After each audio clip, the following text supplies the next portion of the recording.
Ngayong araw nga guys, inanguha kami ng karatista o karasikis kung tawagin sa Ilocano. Kasama lang pala natin ulit dito si Kabog guys, papunta pala ulit kami doon mangunguha ng karatista. So yun, tala, samahan nyo kami. Kung ayaw nyo, diwag. At yun guys, wala nang paligoy-ligoy pa, inumpisan ko na pala dito manguha ng karatista guys. At yun, nakakuha na tayo ng isa, nandito lang pala siya nakasiksik sa butas guys.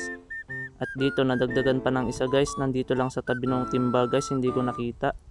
Pero nakita ko rin pala. 'Di ba guys, nakita nyo namang nakita ko siya guys. Oh, wag mong awayin yung nanonood.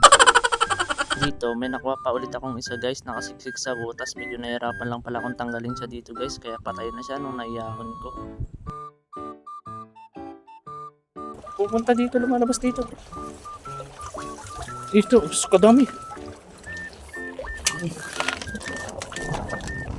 Ayun na, tumakbo na.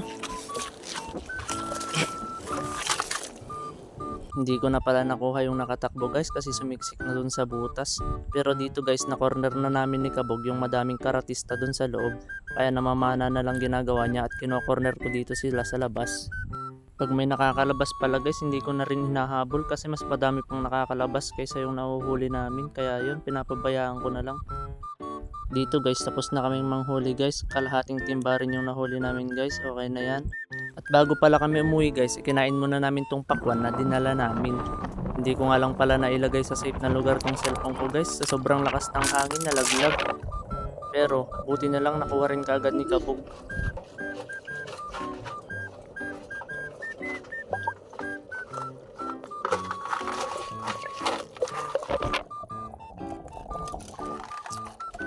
Sorry! Natapel! Ayun o! Medyo may kataasan din yung pinaglaglagan guys. Buti na lang alerto tong kasama ko.